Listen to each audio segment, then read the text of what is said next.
Hey, good morning, ladies and gentlemen. Hope you guys are ready for a good show. Ukraine and Israel look like they both kicked off some major operations up over on the front. We're going to have all of that coming to you and a heck of a lot more, including war footage, several new strikes, just tons of stuff that's going to be coming at you guys today. I hope you're ready for a good show. Gamecock Faraday already coming in getting up to now 5 Speak the Truth memberships before we even get started. And you know what? Prior to the show even kicking off, ladies and gentlemen, I just want you guys to sit back and enjoy a little bit of upcoming of what you have on today's show. I hope you guys are ready for it. Let's go. Let's go. Let's go.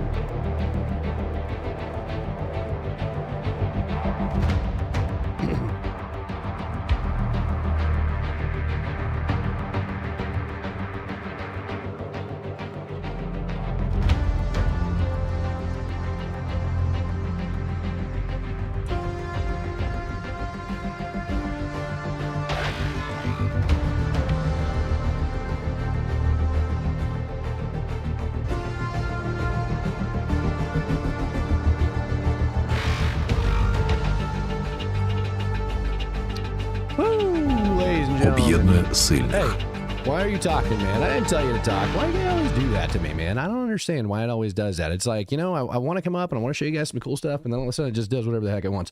Taurus, what's up, brother? Howdy, Matt. Was in Ukraine unveiling mass production of an absolute unit of cruise missile on your 2025 bingo card. No, it actually wasn't on my 2025 bingo card, but holy freaking cow, man, the look from inside that factory. Should have that up in the stack for you guys coming up today as well. Yeah, I mean, so here's the deal.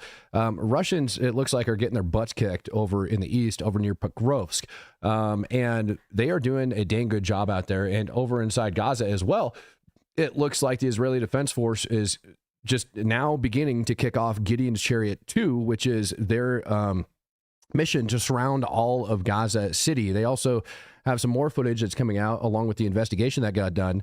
Matt, don't do clickbait. Linda Lou, this isn't clickbait. Operations are currently underway over inside of Gaza. It looks like they're actually securing the tunnel systems right now outside of Gaza City. We've got early reports of that coming in, and we've got more bombs dropping inside of Gaza City and Deir Abala. All right, so the IDF has upticked their operations over inside Gaza, and over inside of Ukraine, you've also got reports of new freaking fighting that's taking place, and it looks like Ukraine is actually pushing in a little bit, doing some good work. Bingo, I like bingo. Yeah, no, you know, oddly enough, it's kind of like these early reports that start coming out that start showcasing, and you line that up with everything else that's going on, plus things that I'm hearing from people that are over there. Yeah. I kind of tend to think that all of that is real. Now, before we get into any of that, there's something that actually popped up the other day that I just kind of feel like it didn't get addressed, and it needs to be addressed. This right here, Guardian reported on it. It's all over social media. Israeli government official charged with soliciting 15-year-old girl in Las Vegas. Now, initially, I ended up looking at this name, and I was like, is it Nop? No, it's not Nop. Actually, I dug into it. This man, oh, you were explaining that. Nah, yeah, it's not clickbait. This man actually was working for the Israeli government cybersecurity, and he came into Las Vegas for a conference. Allegedly, he picked up on a 15-year-old girl online and took her to like a freaking circus or some crap. And when law enforcement officials actually arrested him, he had a condom in his pocket and several like other nefarious things, and they obviously tracked his online stuff. But he ended up going to jail. He got booked. And was released pending charges, because this is going to be a felony case, soliciting online for a minor, things of that nature. Well, after he got released, he got flown back to Israel. Israeli government came out and they made a statement and said, yeah, one of our officials was detained by the police. And that was that. They said that he was being investigated, words to that effect. But the guy wasn't here on a diplomatic visa. He was just over here visiting that conference. And so then he packed up and ended up leaving. Oh, look at that. We've got another troll in the chat, ladies and gentlemen. You got to love it. You got to love it. Always with the trolls. Yep. And somebody took care of it before I could even get in there. Yeah. Wood chipper. Absolute wood chipper.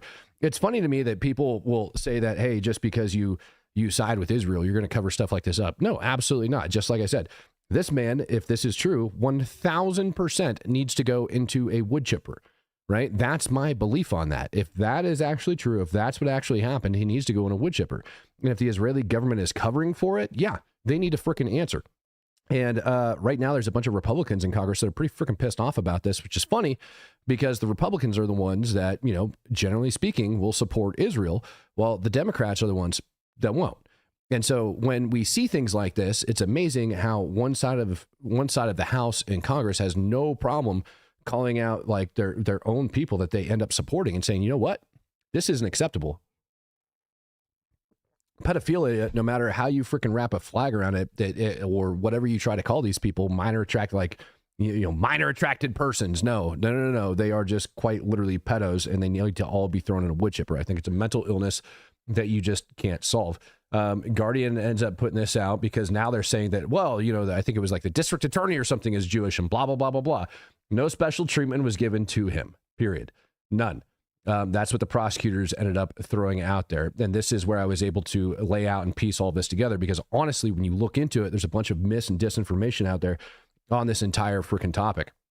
The guy was arrested. He did pay the standard bail of $10K. All right. And most of the time you're only putting up like 10% of that. All right. And so the guy ends up bailing himself out of jail and then just flying back home as scheduled, as what the Israeli government said. I'm pretty dang sure that if this is actually what occurred, the Israeli government doesn't want to be dealing with this POS either. And I wouldn't be surprised if they did extradite him back to the United States in order to face the freaking charges. But the guy was in town on a business meeting. He wasn't on a diplomatic visa. He wasn't doing anything like that. He was here for like a freaking conference in Vegas and boop, ended up bailing out and going back home on his regular scheduled time. Here's another thing that ended up popping up here in the United States that I also think is a little bit misleading. It's close, but it's misleading. All over the internet, it's reading Egyptian embassy in New York was dragging pro-Hamas protesters into their embassy and beating the crap out of them. Inside the building. They're bringing the kids in the building. They're bringing the kid in the building. They're beating them with They're beating the kid with the chain. Can you guys bring somebody? Bring somebody. They're beating the kid with the chain. Bring somebody. They're beating the kid with the chain. Bring somebody. They're beating them inside. They're beating the kid and his brother. Yes, please. They beat him with the bike chain. They beat the kid with the bike chain. They beat the kid with the bike chain. They beat the kid with the bike chain. All right, so this is your first clue that this isn't an embassy. All right, clue number one that this is not the Egyptian embassy is U.S. police officers, New York State cops, or New York City police rushing into the embassy to go like intervene here. That should have been clue number one. This wasn't an embassy. When I first saw this, it kind of like set off my spidey sense, but all over the internet, all I'm seeing is that the Egyptians are dragging in pro-Palestinian protesters and beating the crap out of them. Turns out that's not the case at all. It wasn't even a consulate building, as a matter of fact. Not even a consulate building. If I was to get the actual facts right on this, let me double check, because I ended up finding somebody that actually did a really good amount of research on this. And it's freaking sad. But it was the Egyptian mission to the UN is where that ended up taking place. And they were able to geolocate this particular location just off of the door itself and using some pretty decent keyword searches. Yeah, cops entered, right? And then as it turns out that this wasn't even pro-Palestinian protesters, it looks like it was people from the Muslim Brotherhood that were over there giving them freaking crap. And so on and so forth. So why all of this mis and disinformation that's out there floating around? And of course, you can expect it coming from one side that's got to play the victim in certain things, right? Like, I mean, seriously, let's just be real. Hit that like button, you degenerates. Thank you, Tom Too Tall. Way to tell him. All right. Well, now that we're all caught up on most of the madness taking place over here in the United States of America, that I guess generally resembles what the heck is going on. Let's first go talk about this drone that got intercepted flying in from the west. I'll say that again, from the west, going up over into Israel. Several different weapons, including rifles, pistols, and I heard some explosives, ended up getting intercepted off this drone that was being flown into Israel. So why would that have occurred? Well, drone warfare, as we've seen across the front line over inside of Ukraine and several other locations, absolutely has changed the way some of these things have done. And instead of just smuggling things in where you might get caught doing it and people are watching the ground relentlessly, drones have a very much smaller cross section on the radar. So they're harder to pick up on. So you can actually take these things and fly them in and carry large amounts of equipment, such as you see here, in order to conduct terror operations. Now, if this is making its way, this is probably, I don't know, I've seen a lot of reports of this happening over inside of Gaza. And I've seen reports of this stuff taking place now inside of Israel. And so it kind of makes me wonder whether or not this is going to be the new issue that we start seeing at the U.S. border. I think it's just a matter of time, if it's not already happening, that we have drugs, weapons, explosive devices, things like that coming across the U.S. border from the cartels on drones over here into the United States of America. Oftentimes, certain things that we end up seeing overseas, it takes a little bit of time, but they end up leaching their way over here into the United States. So it's definitely something that I'm worried about. I've said it before. The first recorded time I remember seeing the drones being used in warfare with like little explosive device on them, like these little personally bought operated drones, was over inside of Afghanistan. I remember the Taliban was doing it, and it was well over a freaking decade ago when they were actually doing that crap and attacking a U.S. base. And now we've got to the point where they're flying weapons, equipment, smuggling things in, and doing all sorts of crap. So, yeah, I really do think that this is eventually going to make its way over to the U.S. border. No, that's not C4. That's the box that was packaged in. And then you can see, like, the little crap twine that they had just kind of, wrapped around the thing in order to get it on there. You go back to the other picture, in case I missed it. I don't remember seeing a block of C4 sitting down there on the table. These are all pistols that are wrapped up. You got a couple different rifles, AKs, that are all kind of, like, sitting out there. And then this appears to be some sort of radio or communication device that they have sitting on the table. So, no, I don't think that's actually what was taking place. New footage from the assault actually has kind of emerged, and the IDF did, in fact, end up launching an investigation. What you're about to see is the terrorists, and I'm talking about the assault that took place yesterday over inside of Gaza. And the IDF had conducted an investigation. We're going to put this up on the screen, and we're going to talk about what actually ended up happening. Some of them did make their way inside of the compound and gotten into a little bit of close quarters battle with the IDF. What you're looking at is some of the airstrikes in response to them going in there. Now, I saw several different statements basically on this tunnel and kind of how the entire thing worked out. But ultimately, oh my goodness, Danny Goland, most drones come from the Egyptian border but carry 2 to 3 handguns. Those are really hard to detect. This one's pretty big, right? I mean, it is a much larger drone, Danny, very much larger drone. But again, the issue that we have here is the overall cross section of that sucker picking up on the radar, right? And so the smaller drones, yeah, absolutely, with just a couple pistols, harder to detect. Larger drones, such as that one, a little bit easier. That box definitely makes it a little bit easier. But you got to picture that. They want to detect objects of a certain size. So who is it that's detecting those objects? And you're opening up, these different windows. And so if you make it too small, now you're picking up on birds and all sorts of weird crap that's like they're floating through the sky. If you make it too big, you're going to miss things like that. And so there's this little niche space, from my understanding of how this works, in a nutshell of how they end up finding it. Back to this report, though, on this assault that took place yesterday outside of Khan Yunis over in Gaza. What ended up happening was there was a tunnel system, and you'll see it inside of this video. It's on repeat, so it'll come back and forth. This tunnel system ended up being very large, and it was within close proximity to where the IDF was located. BC Skyman coming in and gifting out 20. Now, that tunnel system within itself actually did, or a portion of it ended up getting blasted out by the engineers. They weren't able to destroy the entire tunnel for whatever reason. And so they collapsed a portion of it, left it intact, and then they were going to go back and deal with it. Well, the IDF established a decent base of operations that it was launching assaults out of near that tunnel. And what ended up happening was Hamas ended up tunneling their way around the collapsed portion of the tunnel, right, and working their way back into it. So they just kind of circumvented it and went around, punched through, and then ended up launching their attack out of it. About 20 to 25 is now like the general number that's coming out of this. Ended up coming out of the tunnel. They broke up into 3 different cells. One of the cells did end up making their way in very, very close proximity to that location. Another one actually had made their way inside of the location. And another one was just like launching crap from a distance, to the best of my understanding of the situation. The battle in total lasted about 3 hours. So it's not like these guys were immediately eliminated.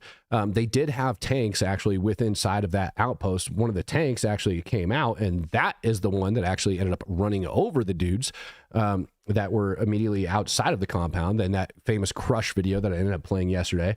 Another one that ended up arriving on scene from a distance, ended up blasting some dudes out of a building and taking them out that way. And of course, then we had some airstrikes that were coming in, eliminating the rest of them. So they did a decent job in repelling this attack and pushing them out of there. And again, no Israeli service members actually got killed in this attack. And they did, in fact, come out and confirm that there was a litter that Hamas was carrying. And the thought is that they were going in there in order to capture an IDF soldier in order to take hostage. So yeah, good on them for trying that.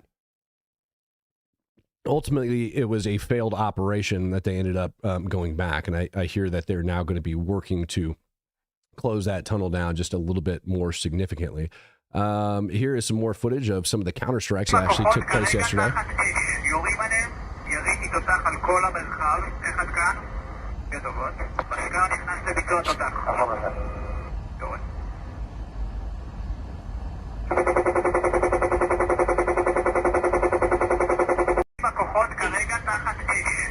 So for those that don't know, that last gun that you heard firing there in that clip was the Apache, and you can actually see, I think the audio is a little bit off on what they ended up releasing. But in the first portion of the clip, you can see the 30 millimeter just splashing down over outside of that target. And so they're lighting that whole place up. And then it comes in from a different angle. And so I'm pretty sure what you're seeing here is an Apache gun team. There you go, up on the left side of the screen and all coming in.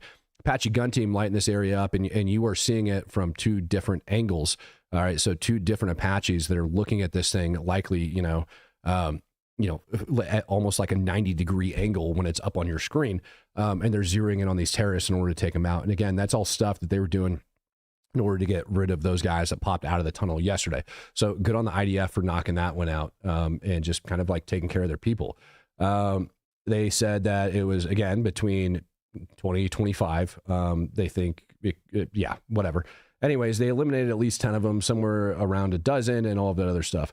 Israeli military also just came out and issued initial warnings to medical authorities and international organizations in northern Gaza, particularly around Gaza City, for Operations Gideon Chariots 2.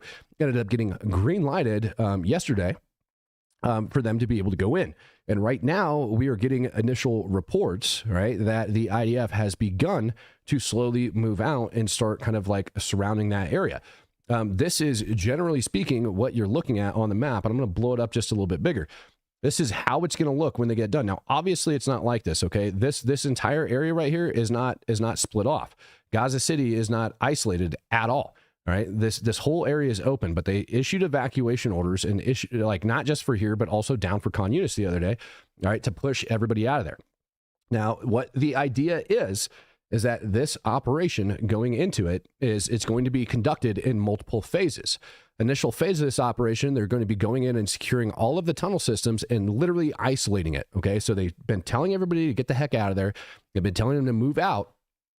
And right now, allegedly, they have started creeping in, and they are now working on those tunnel systems. And they're going to slowly and carefully creep in and actually start choking off Hamas captured inside of Gaza City. Israel hasn't faced that much resistance over inside of Gaza.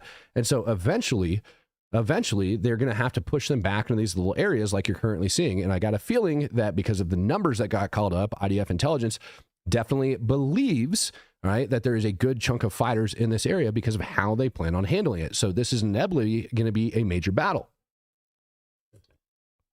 They're predicting, I said like 2 to 3 months yesterday.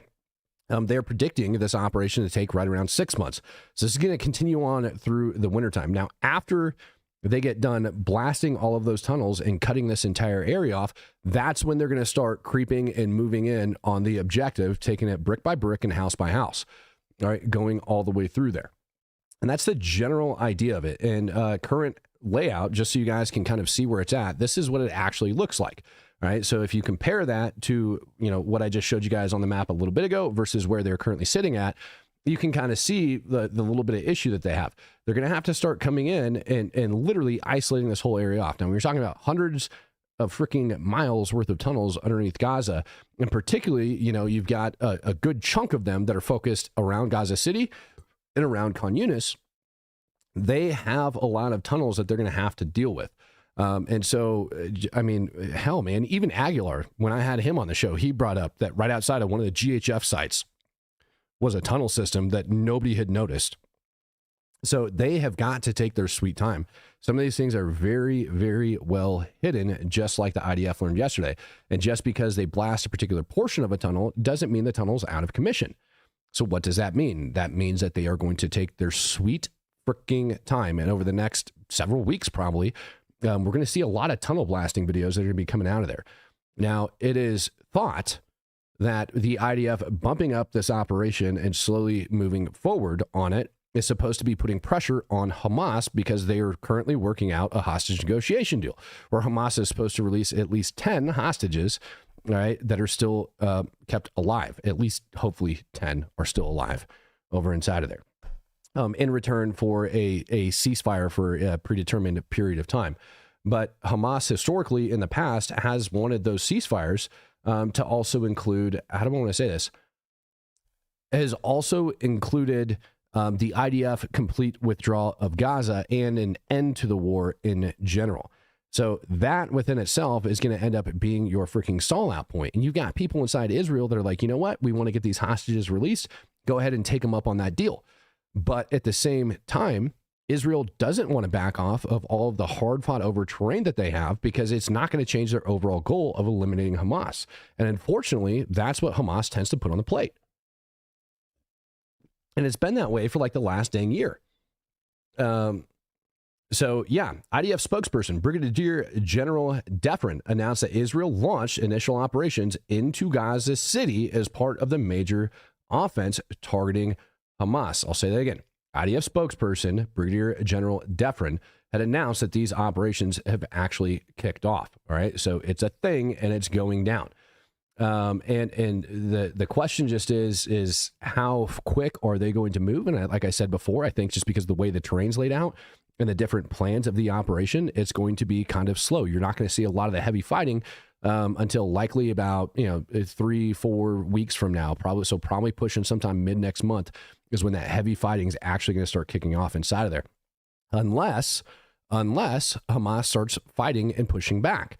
But given their limited numbers and capabilities, it would be wise of them to sit back and wait for the IDF to walk into their ambushes. Undoubtedly, over inside of Gaza City, they've got all of those buildings rigged and ready to frickin' blow. That's exactly what the IDF ended up walking in on over inside of Rafah when they went in there last time. So strikes inside of Gaza City over in the Zatan neighborhood have definitely increased. يا عفو الله غارات ورا بعض هاي الزيتون حسبنا الله ونعم الوكيل هيك بتبلش صباحاتنا انفجارات في الزيتون روبورتات متفجرة حسبنا الله يا عفو الله. Yeah, I see the question down in the chat. John Bauer, can we get an update on the American plant hitting Ukraine today? Yes, sir. I do have that coming up for you, along with some interesting little factoids about that American plant that are going to be coming up for you guys here in just a minute. I'm going to finish up Gaza, and then we're going to transfer up over and start talking about Ukraine. Here's some more strikes that ended up taking place. I want to say these ones are in Jabalia, up over right outside of Gaza City. I can't do the music, man. Music freaking drives me nuts, but there you guys can see them. So a film from Jabalia, this could be the same set of strikes that we just saw on the screen. It's really hard to tell, or they could be more strikes. But what we do know is that Israel over the last 48 hours has definitely increased airstrikes. And whenever we see an uptick in airstrikes, now this isn't a lot, these more look like preparatory fires or things like that that are keeping Hamas over at bay.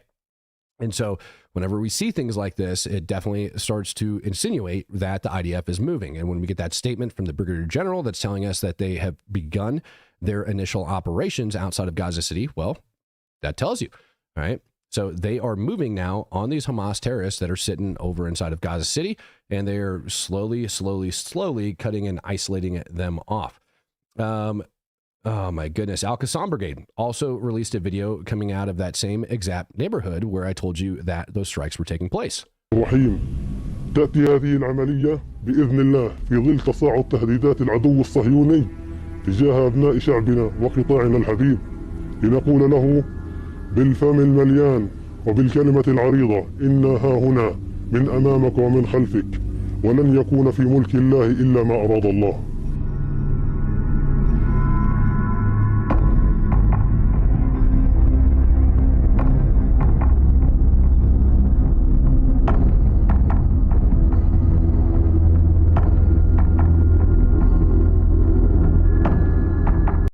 Now, I want to point something out because it was also said that Hamas yesterday, after they launched that attack and ambush down outside of Khan Yunis, wasn't really an attack. It was actually an ambush. It was a raid. They actually ended up leaving explosive devices behind, and these are what we call like baited ambushes. Basically, they'll attack you, they'll withdraw along a route, hoping that you end up falling over and behind them. Now, I want you to take a look at what these little IEDs are that this gentleman has placed in his hands. 1000%, that's likely what they're trying to do, all right, is that they are placing these IEDs, all right, prior to launching the attack, and then after they launch their attack, they expect foot soldiers to actually get on the ground and freaking follow in behind them and then blast them with these IEDs.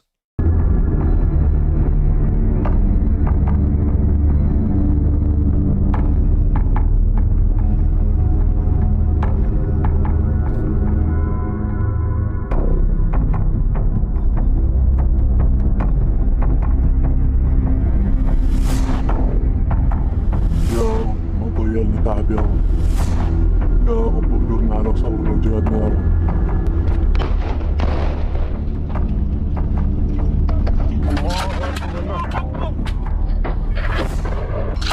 الله أكبر.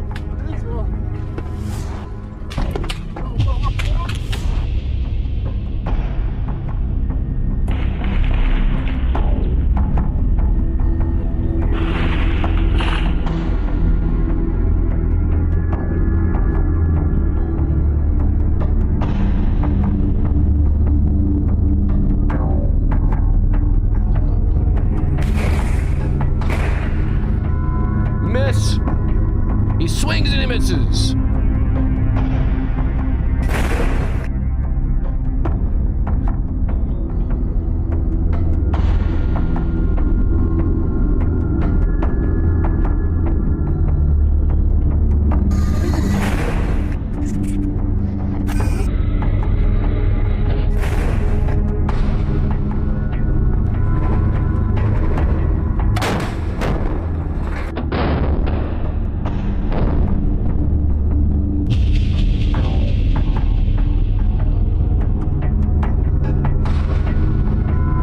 Now, something that I want to point out about this video, which is, I mean, some people watching this might be like, that's rather shocking. How ridiculously close these guys got. Here you can actually see two IDF soldiers that are hanging out in these windows upstairs in the building. You got a remote operated weapon system that's down here that's likely attached to some cables that go back into that building that these guys are using, you know, in order for like base defense, really, for where they're at. And one might wonder how these guys are able to get so dang close to this building and actually set up, even with these dudes in elevated positions that are looking out. And the reason for that is actually answered in this video when it shows these guys moving. So I want you to take a look at the different terrain that's out here and the piles of rubble that are all over the place. All they're doing is using this defilade to kind of get in there. These little lines of sight that are all freaking clouded are allowing these guys to get in there so dang close and actually launch these freaking ambushes.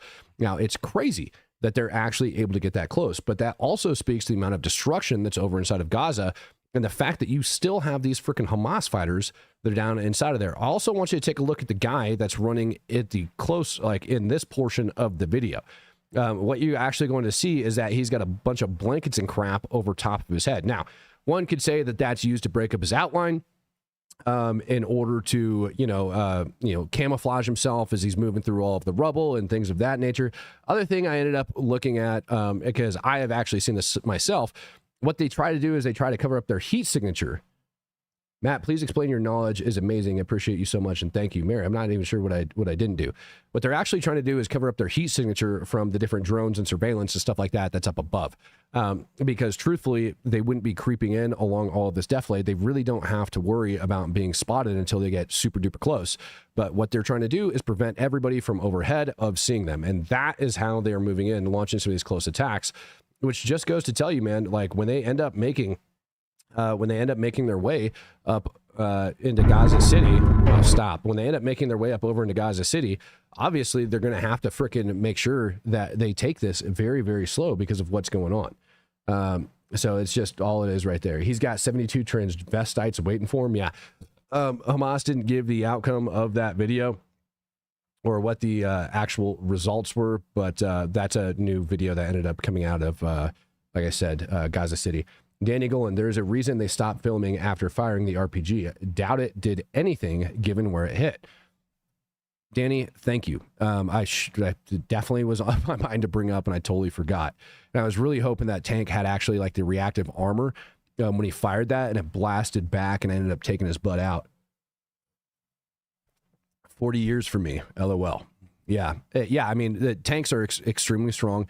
I'm sure it rocked. I'm sure it didn't feel good to get hit by that sucker. But I'm also certain that that tank ended up surviving and going on. You got to punch through a lot of armor with that sucker in order to make it happen, and they just simply didn't get it done. This next strike that I'm going to put up on your guys' screen took place is over in Deir al-Balah in Gaza.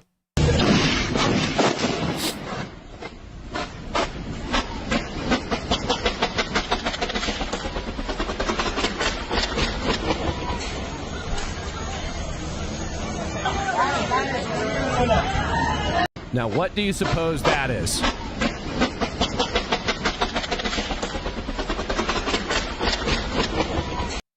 That to me seemed like a rocket that got frickin' struck and it was low ordering, and that is the holes inside of it that kind of got lit and it's going and like the propellant burning out.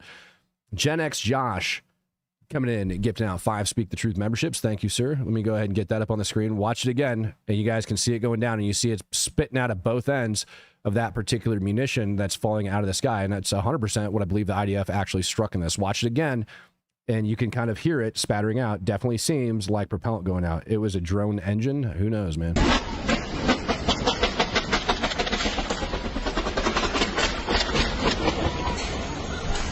Personally, I think that was a rocket that they had, and that they ended up striking that rocket, and that the warhead maybe went off, maybe got blown off, but you've got the propellant that's burning out of frickin' both sides. Somebody said RPG. That's definitely not an RPG. Tammy thinks it's a failed rocket.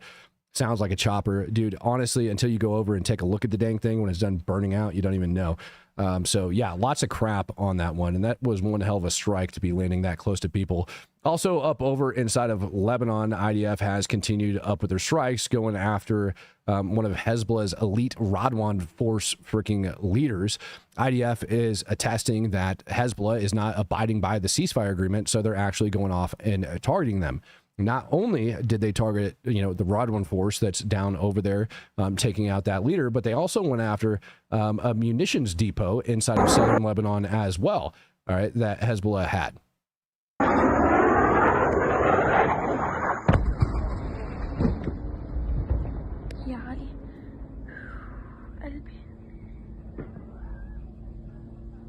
نعم.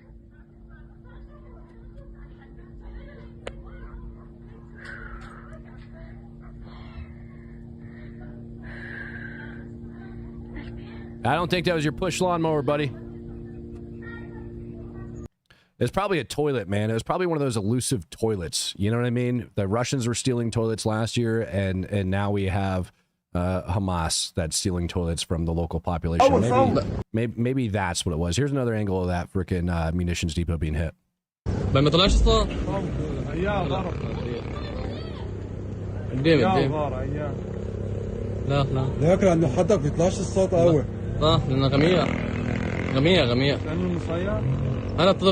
Somebody said pretty, and it's funny to me that you actually brought that up because, when we actually look at fireworks over here in the United States, when we start talking about fireworks and things like that, that are going off on the 4th of July, it's definitely made to mimic these things. And I don't even think a lot of people realize that. They just look at them in the sky and they're like, boom, yay, pretty.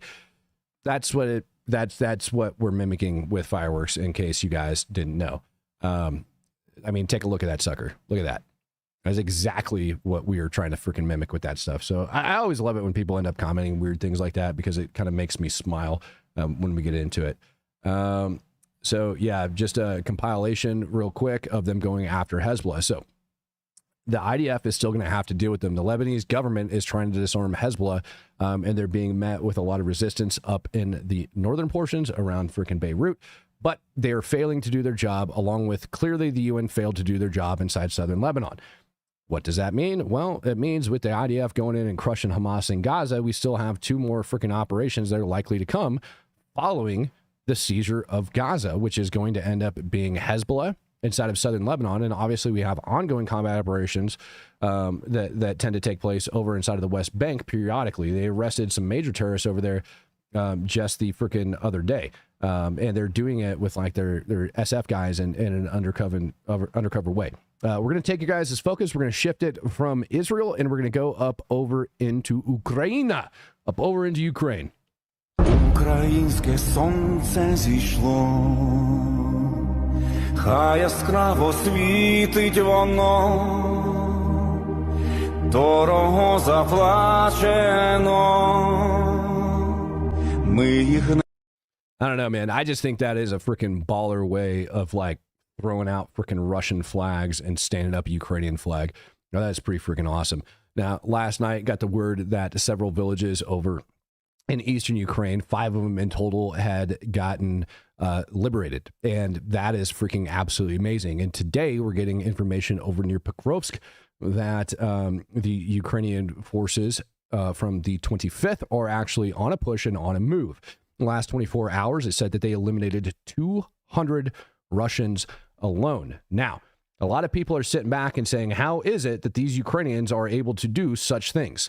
Right? How is it the Ukrainians are able to push through the Russian forces? And there's a lot of information right now that's coming out stating that like Russia's strong, Ukraine's freaking weak. There's no way. I want to show you guys something. All right. Texas actually sent this to me, and then I came across it again. It has been released and has been translated. And I want you to pay attention to the quality of Russian soldiers on the front line.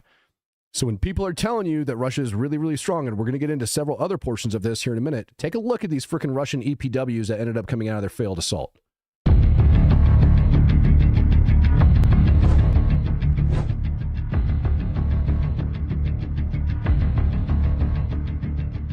Пришел в военкомат, подписал контракт. Подписал контракт. Пришла повестка 28 лет. Сказали, что если я буду уклоняться, могут посадить. Подписал контракт. 2,5 миллиона. 2 миллиона, что ты... So, yeah, we'll start off with the first guy. He ended up getting conscripted and then was forced to sign a contract, or else he was getting arrested. So it starts there.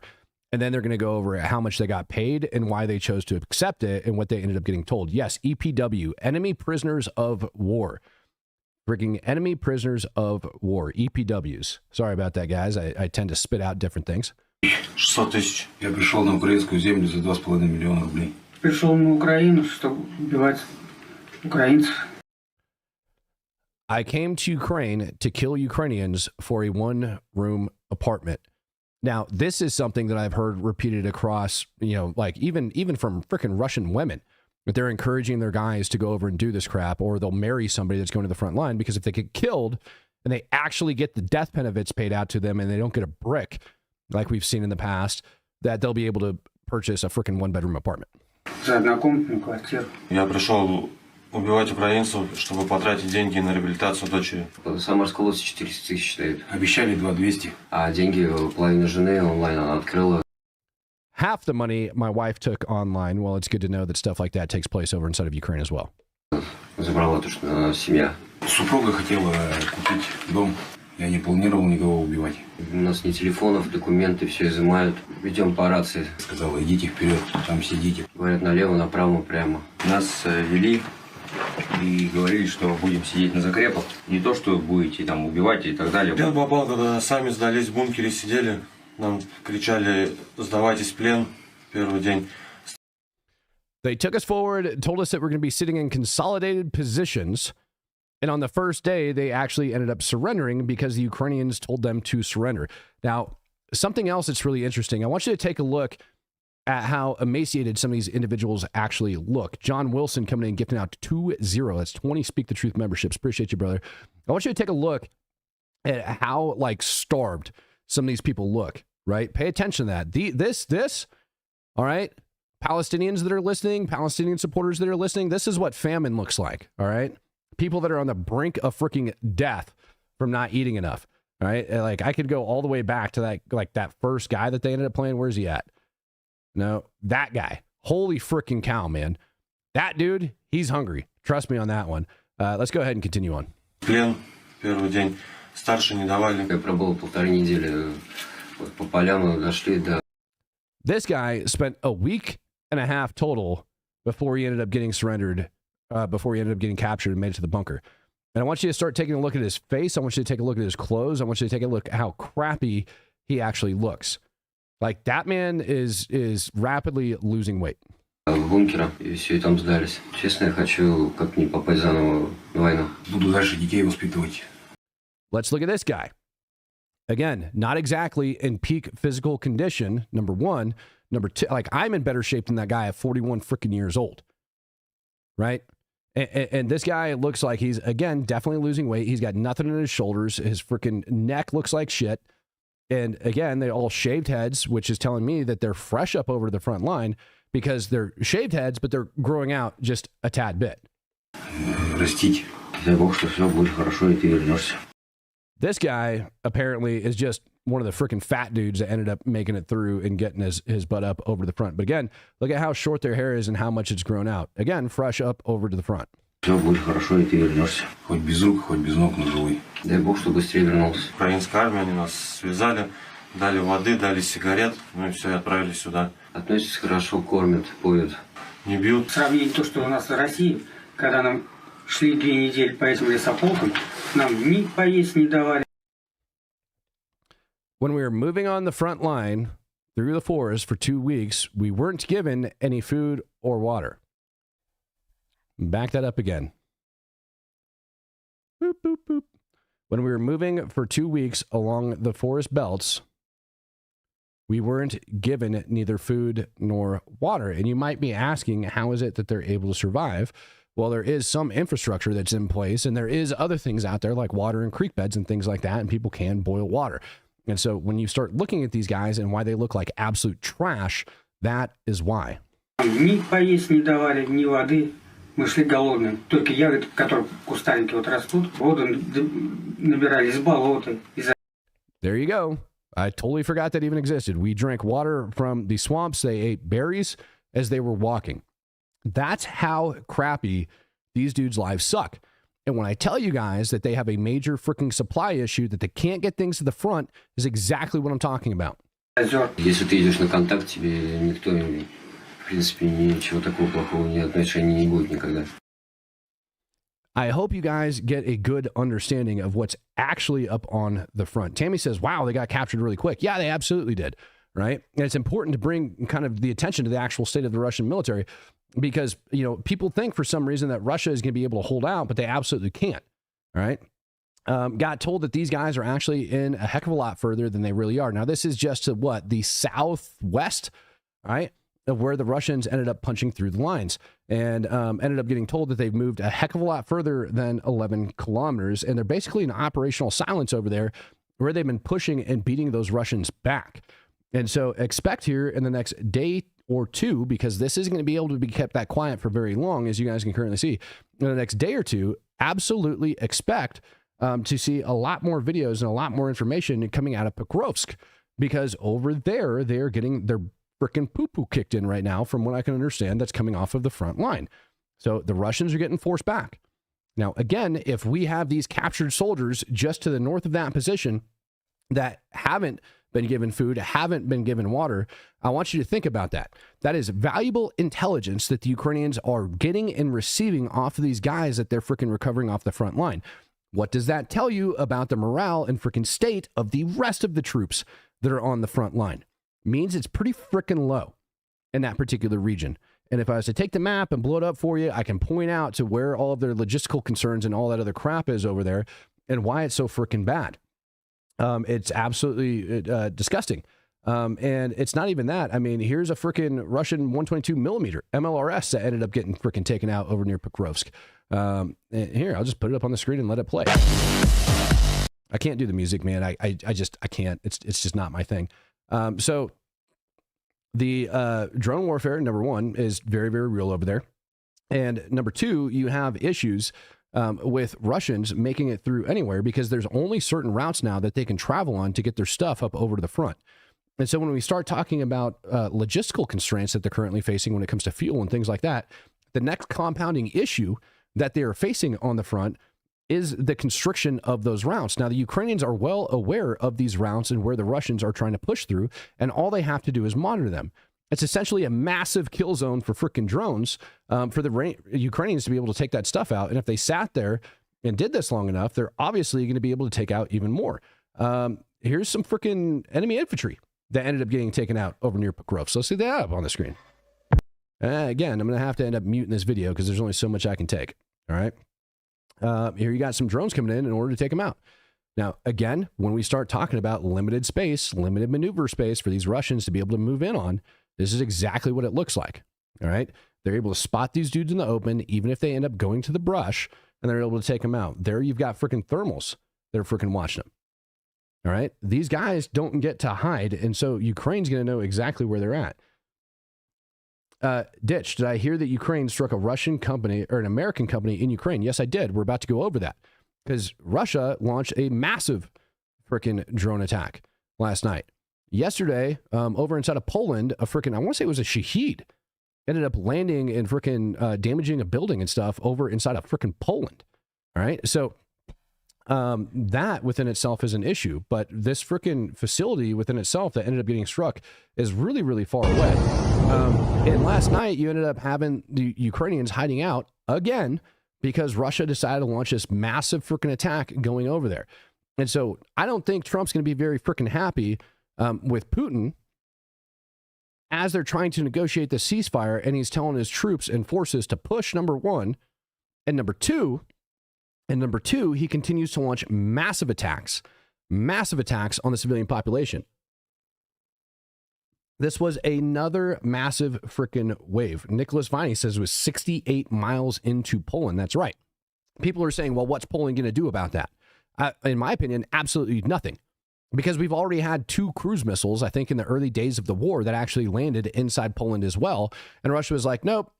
Sorry, they just let the crap happen. You've seen stuff land also, I think, over in Moldova, several other locations, right? Like all in those little border regions, and nobody ever does anything. It's always like written off. All these civilians are continuing to get hammered, and it's always getting written off. But probably their biggest mistake, let me see if I have it right here before I pulled up, was the strike of this company right here, which is Flex. Now, I looked into this company, did a little bit of background research on it, allowed me to grab the actual initial information that I pulled off of it. Give me a second here. That's their oil refinery stuff. Oh, what did I do with it, man? Please tell me I didn't close that out. Flex is a massive company, and it's American-based. All right, but on top of that, being an American-based company, the other thing that they actually have is they control about, I think it's right around 5 square kilometers is the actual footprint in this company. All right. They have well over 2,000 local national employees over inside of Ukraine. And the only reason I can think that Russia could get away and claim that attacking the site militarily, which is out in the West, is because that they use, what was the word? It's mold injection. It's like plastic mold injection. I'm trying to remember. I actually ended up writing it down a little bit earlier. Where'd it go? But yeah, basically like plastic, but 5.5 kilometers squared, excuse me. And yeah, plastic injection molding takes place inside of that company. And so Russia might be able to look at this and say, well, you know what? This company, maybe they were producing drone parts, or maybe they were doing this because they've got plastic injection molding, right? Is the one thing that I looked into. But they have zero ties whatsoever to the United States government. They get zero government funding, and they produce zero defense equipment or zero equipment for injection molding. Thanks, Mike. They produce zero equipment for the military industrial complex. It's not their business model. It's not what they do. But when you start talking about the major strikes that Ukraine has been landing over on Russia and the impact that those strikes have had on the Russian economy, and you look at it, to Matt, that makes a little bit more sense for Russia to go after a business like this because it does have such a large footprint. And not only that, it employs 2,000 people. It's it's an international company, right, based out of the U.S., and they've got a massive plant over in Ukraine. Like I said, like 5.5 kilometers squared, right, worth of a footprint over inside of Ukraine, employing 2,000 people. So imagine what shutting that plant down does to the freaking economy. And Russia, in their slimy little ways, can sit back and go, well, they use injection molding, so, I mean, maybe they're producing things for the defense industry. No. You just legitimately attacked a freaking legitimate, coffee machines and crock pots. Thank you, Texas. Coffee machines and freaking crock pots. They don't freaking produce, like, they produce shit like that. It is not anything that should be looked at as a legitimate military target. And yes, crock pots, LOL. Yes, Linda, crock pots. This is right up freaking Russia's alley, man. Dude, it's been leaked that Ukraine lost 1.7 million KIA plus wounded, and Russia has broken the front line. Where you get your info from, because it's you are speaking nonsense. Okay, David, fine. Well, number one, that hasn't been leaked. If that was leaked, I would love to know your source and where that actually came from, because that's not legitimate at all. Also, the updates on the front line come from geolocated footage. I'll say that again. Your updates on the front line come from geolocated footage. Geolocated footage. So you don't get to come back and say that they're not over there occupying these different areas and haven't freaking cut them off and taken back that specific terrain. So I'm sorry that bothers you, but just like everybody else in the world, it seems that facts bother the freaking Russian, like, nutheads. Oh, Chuck Holton's in the house. Let them know. Oh, welcome, Chuck. Good to have you on today, friend. Always good to know who's creeping in the background. You don't get to come in and pretend like it's not happening when there's geolocated footage that has been confirmed, and that's where it's going. You don't get to blow that off. You don't get to pretend like it's not happening. This is not a propaganda channel. I don't sit here and I don't push propaganda. The only thing that I'll push, all right, is anti-radical Islamic jihad narrative, because, yeah, I am impartial. I don't like radical Islam, and neither should you. Chuck Holton says, I've spent 7 months in Ukraine, and I promise you are spouting incorrect information. And bingo. Oh, my goodness. Chuck, good to have you, man. Hope your travels are treating you well as you're sitting out there on the road today. It blows my mind, like, the different stuff that, like, people are losing their minds over. Now, I talked to you guys about the effects of the Russian oil refineries getting struck and how that's been affecting people over inside of Ukraine, inside of Russia, inside of freaking occupied Crimea, how it's affecting actual logistical efforts that are taking place. We had another oil refinery get freaking struck overnight inside of Russia. It accounts for about 3% of Russia's refining capabilities, and it's over in Novosibirsk. Probably ended up pronouncing that freaking one wrong. Here's another oil refinery that ended up getting taken out in a drone strike. I went over, looked it up, confirmed it, ended up checking local and international sources to make sure that this, in fact, did go down. Drone strike ended up targeting this one. So while Russia was busy slamming into freaking American businesses and scaring civilians across Ukraine, Ukraine ended up going after a legitimate military target that's going to put more and more stress on the Russians. When they're running around on the front line like that and they do not have the ability to take care of that, this is the problem. Right? This is going to be a major problem for Russia. These, like, oil, like all of these refineries that get taken out is a massive, massive issue. I gave you guys a total rundown in the numbers, and we'll just go ahead and add one more to this. Give me one sec as I pull these numbers up. I talked about this last night. Let's see here. It accounts for about 13.5% of their total capacity that they ended up going on. And if we go over July to present day, so July 1 to present day, we have now 10 different distinct sites across Russia 2 pipeline infrastructure stations that have been struck for a total of 13 targets just from July 1 to today that have affected about 13 to 13.5% of Russia's ability to produce and refine oil. That's a huge problem when it accounts for 30% of their GDP. Their people can't get freaking oil. They're like, semi trucks and stuff like that that are moving and supporting the economy can't ship stuff across the freaking country. And vehicles, number one, are just screwed along the front line. But there's something else that goes into it that a lot of people don't know. And if you work in the oil field, I really hope Nate Vance was listening today, because I almost wanted to bring him up and talk about this part. Is that as they're refining this oil, you actually end up getting other byproducts that end up coming off of that they use for all sorts of other stuff as well. So they take those byproducts from refining oil, from making like petrol, gasoline, like liquefied freaking gas, like all that crap. They take those byproducts, and a lot of those byproducts ended up getting used in plastic and different industrial needs. So you're not just affecting their ability to send freaking, oil to the front line to continue to push this war effort. You're also affecting their ability to manufacture very critical components, very critical things that are needed up over on the front line. We also have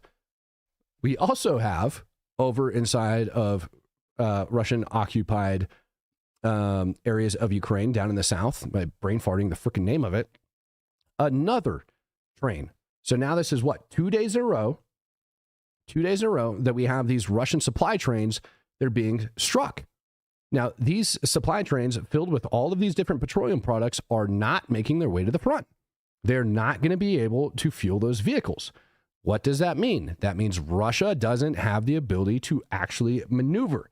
They can't just push people in on the ground. You need some freaking support. And you need, let's say you're going to push people on the ground via foot, you still need the oil for the logistical supports for behind the front, because those soldiers are shooting on a daily basis. Somebody's got to move the artillery rounds forward. Somebody's got to move the tank rounds forward. Somebody's got to move the freaking drones forward. Somebody's got to move the explosives forward. Somebody's got to move the mines forward. Somebody has to move these soldiers forward to eventually they kick them off the trucks and tell them to dismount and start to walk. So all of these things have a much broader impact than most people realize when you start going after the logistical supplies. Ask freaking Nazi Germany what one of their biggest constraints was that caused them to fail during World War II when they invaded Russia in the wintertime. Yeah, the winter was absolutely brutal on them. But the other major thing that they did was they outpaced their supply lines. And that winter and the outpacing of their supply lines allowed those Nazis to just get absolutely decimated. That, in conjunction with the Lend-Lease program that was going in and funding a lot of the freaking Russia war effort, allowed, all right, those Nazis to get crushed. Exorcist, what's up, Matt? I'm a former 11 Chuck. Love the channel. I always wanted to ask, what was your MOS when you joined the Army? 11B? Yes, I was 11 Bravo. Well, when I joined the Army, I came in as 11 X-ray. I didn't realize that made it so that I don't think we had 11 mics back then. And for those of you guys that didn't know, 11 mics were like mechanized infantry. I think they had just switched everything over right before I came in, but I didn't know about any of this stuff. But I came in as 11X, and when I was at the 30th AG, they essentially took and they drew a line as we were like in the line waiting for chow. And they're like, everybody this point forward is going to be 11 Charlie. Everybody this point and behind is going to be 11 Bravo. That's what ended up happening. So that's how I got smashed with the MOS of 11 Bravo. And thank God I did, because that's actually the job that I wanted. My recruiter was like, nah, don't worry about it, man. You're going to be an 11B. Wrong. Didn't quite understand that. Also, funny story, didn't even realize that I had airborne in my contract. Had no flipping clue. They had us pull out our contracts when we were in basic training. They were like, hey, go flip to paragraph X of your contract. If you have this, then you're going to airborne school next. I was like, what the heck? I'm going to jump school? And I found this out like a week before graduation. Tristan Allen says, good morning, Matt, and Speak the Truth family. Get after it in Ukraine. Keep doing what y'all do. Thank you very much, Tristan Allen. Really, really do. Greatly appreciate you, sir. Really, really greatly appreciate that. And that, ladies and gentlemen, is probably going to end up summing up things for this morning. Oh, wait a minute. What else do I have? Oh, I almost forgot. Couldn't get away without doing this one. Ukrainian Flamingo cruise missile production is out of control. weapon production is a huge guarantee of Ukraine independence, but also European safety. The maximum range is 3,000 kilometers confirmed, with an accuracy of 14 meters to target on this distance. And the payload capacity is, in the moment, 1,150 kilograms. The overall technical characteristics is not much different from a Shahed. Of course, it has different construction, but the function is the same, despite of the fact that it can go a little bit more far, has a little bit of bigger payload, and is a little bit more advanced in terms of precise hit to a specific target. Right now, Ukraine is holding this barrier and, let's say, it's exporting safety to other countries which are standing behind Ukraine. All right, ladies and gentlemen, there you go. And they've also released another video on cruise missile production that's also taking place over inside of Ukraine. And that again, Ukraine's producing all of their own stuff. Figures and numbers that they have coming out, they're going to be able to continue to ramp up production. So they're going to be producing multiple of these suckers every single month, and they're not going to go anywhere. They're going to continue to crank these things out. So while Ukraine is reliant on the West for a good chunk of a lot of their munitions, they are also ramping up production over inside of Ukraine, including those little fiber optic drones that you guys now see dominating the freaking battlefield. When I showed you that Russian MLRS that got taken out earlier, what do you think that was that ended up destroying that MLRS? Right? We're not talking about sending out, and that's what, like a like $3 million system at least, right? And so it's not like massive munitions. It's not the ATACMs right now that are going over and having this massive effect. It's not even really artillery anymore that's having that massive effect, right? Ukraine is able to take and produce cheap, tiny little drones, bypass all of the stuff, and be able to get that stuff over on the front line. And they're doing that on their own. It's amazing. They're actually kind of leading the way in drone production, believe it or not. U.S. military is way behind. We do have some great ideas. We do have some great things. But I know for a fact we're way behind when it comes down to our drone capabilities. When I'm talking about the little ones, like the ones that are used by soldiers, and they're doing a very, very good job on it.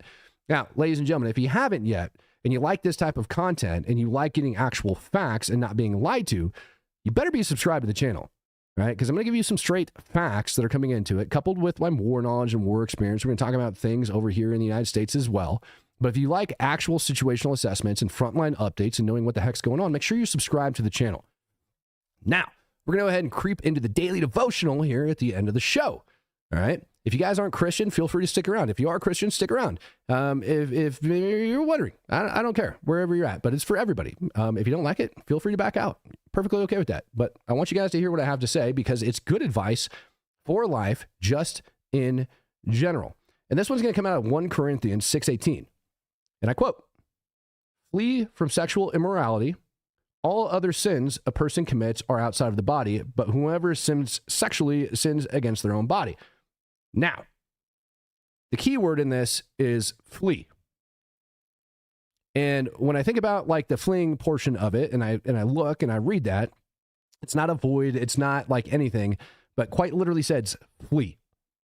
And if we take that outside of sexual immorality, and we take that outside of sinning against your own body, right? And we take that and we broadcast that out to all the other sins and all the other temptations that we end up facing here in life. You shouldn't be moving towards these things. You shouldn't be hanging around them. You shouldn't be doing your best to avoid them. It quite literally says flee. It doesn't say sit around and wait. It doesn't say let's see what happens. It says flee, flee, flee, flee. Don't be there. Get away. So some of that is easier said than done. But the key to this, when you really think about it, is avoiding those situations altogether that lead you towards sin. If you avoid them and you're actually walking in faith and you're doing the right thing, all of a sudden, well, guess what? That temptation is no longer in your life because you have fled from it. There is no point to be around it. So avoid it. Not just avoid it, flee, run, go away. Pray this is going to go along with it today. Lord, thank you very much for everything that we've been given in life. Help us to flee from all of our sins. Don't let us be tempted by it. Don't let us walk near it. Give us the strength that we need. We already know it's inside of us, but help us understand that strength and help us to walk closer by your side every single day. In Jesus' name we pray, amen. Ladies and gentlemen, thank you for joining me for another episode of the Speak the Truth podcast. See you guys on this evening. Wow, man, what time am I going to be back here? 9 p.m. Central Standard Time. Look forward to seeing you guys. Chuck, thanks for stopping by, my friend. Texas, everybody else that's in the house is giving out memberships today. You guys, I love you. Love you, love you, love you. Peace, love, happiness, and God bless. Ladies and gentlemen, I'm out of here.